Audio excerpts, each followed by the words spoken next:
नमस्कार, आप देख रहे हैं 24 न्यूज। मैं हूं आपके साथ पूर्णिमा। चल एक नजर डालते हैं अब तक की 25 बड़ी खबरों पर। विदेश फरार हुए गैंगस्टर नीलेश घायवाल के घर पर पुणे पुलिस ने मारा छापा। जामखेड़ और सोनगांव में खरीदी गई जमीन के कागजात किए बरामद। कैसे हुई जमीन की खरीदारी, अब इस बात की जांच में जुटी पुलिस।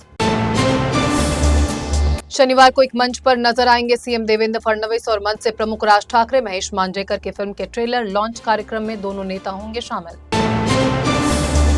फरार गैंगस्टर नीलेश घायवाल के भाई सचिन घायवाल को बंदूक का लाइसेंस जारी करने के मामले में बोले डिप्टी सीएम अजित पवार। कहा, किसकी सिफारिश और किसके दबाव में जारी किया गया लाइसेंस, होगी इस बात की जांच। चाहे कोई भी हो दोषी, उसके खिलाफ होगी कार्रवाई। सचिन घायवाल को बंदूक का लाइसेंस जारी करने के मामले में पुणे पुलिस का खुलासा। कहा, उसके आपराधिक रिकॉर्ड को देखते हुए नहीं जारी किया गया है लाइसेंस। गैंगस्टर को भारत लाने के लिए पुलिस ने शुरू किए प्रयास। सचिन घायवाल को बंदूक का लाइसेंस जारी करने के मामले में विवाद में फंसे योगेश कदम ने डिप्टी सीएम एकनाथ शिंदे से की मुलाकात। मामले को लेकर दी सफाई। शिंदे ने कहा, अगर नहीं किया है कुछ गलत तो डरने की जरूरत नहीं। सचिन घायवाल के मामले को लेकर संजय राउत ने महाराष्ट्र सरकार पर बोला हमला। कहा, कैबिनेट में है गुंडों की टोली। राउत ने किया सवाल, जब पुलिस ने नकारा तो सचिन घायवाल को कैसे मिला हथियार रखने का लाइसेंस। महाराष्ट्र के नागपुर में ओबीसी समुदाय का आंदोलन। विजय वडेट्टीवार और अनिल देशमुख समेत कई बड़े नेता हुए शामिल। मराठा आरक्षण को लेकर जारी जीआर को रद्द करने की मांग को लेकर किया गया विरोध प्रदर्शन। शिवसेना सांसद संजय राउत ने हरियाणा के आईपीएस अधिकारी वाई पूरन कुमार की मौत को लेकर राहुल गांधी के बयान का किया समर्थन। कहा, आरएसएस और भाजपा की विचारधारा धीरे धीरे विभिन्न संस्थाओं में गहराई से कर रही है प्रवेश। महाराष्ट्र के चंदगढ़ के विधायक शिवाजी पाटिल को हनी ट्रैप में फंसाने की कोशिश। एक महिला ने व्हाट्सएप पर भेजी अश्लील तस्वीरें और मांगे 10 लाख रुपए। पुलिस ने केस दर्ज कर शुरू की महिला की तलाश। मुंबई महानगर पालिका यानी बीएमसी ने शहर को साफ सुथरा रखने के लिए की बड़ी कार्रवाई। अलग अलग जगहों पर खड़े 3499 कबाड़ हो चुके वाहनों को किया टो। नोटिस जारी कर दी चेतावनी, 48 घंटों में नहीं हटाए गए वाहन तो भेज दिए जाएंगे डंप यार्ड।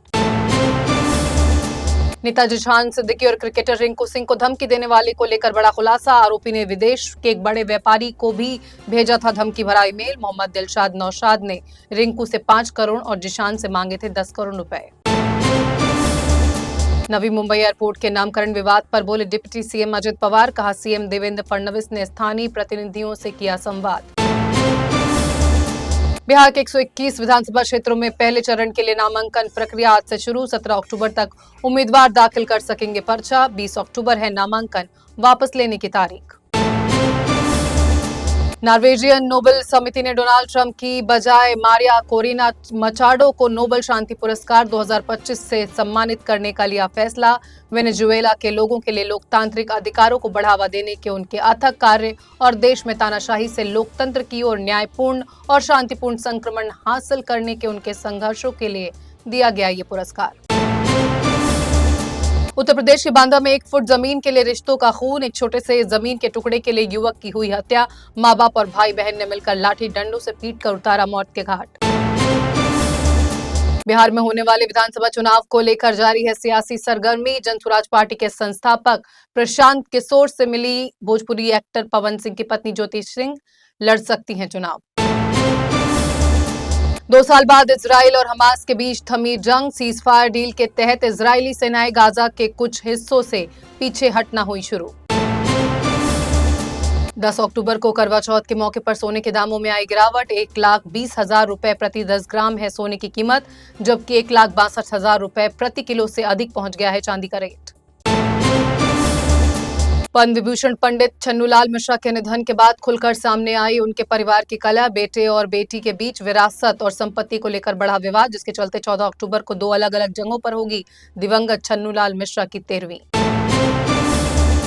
25 नवंबर को अयोध्या जा सकते हैं प्रधानमंत्री नरेंद्र मोदी। राम मंदिर के शिखर पर करेंगे 21 फुट का ध्वजारोहण। राम मंदिर निर्माण पूरा होने की भी की जाएगी घोषणा। फिलीपींस के मिंडानाओ में 7.6 तीव्रता का भूकंप। सुनामी की भी जारी की गई चेतावनी। अलर्ट पर है एजेंसियां, लेकिन शहर में बना दहशत का माहौल।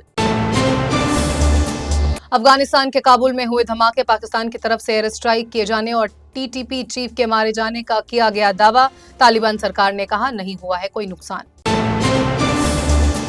काबुल में दोबारा खुलेगा भारत का दूतावास। विदेश मंत्री एस जयशंकर ने साझा की जानकारी। अफगानिस्तान के विदेश मंत्री अमीर खान मुत्ताकी से मुलाकात के बाद लिया गया फैसला। नागपुर में अभिनेता प्रियांशु छेत्री की बेरहमी से की गई हत्या। पुलिस ने एक आरोपी को किया गिरफ्तार। अमिताभ बच्चन के साथ काम कर चुके थे प्रियांशु। आर्थिक राजधानी मुंबई में नशे का कारोबार करने वालों के खिलाफ बड़ा एक्शन। क्राइम ब्रांच ने करोड़ों की गुटखा तस्करी का किया पर्दाफाश। 11 आरोपी गिरफ्तार।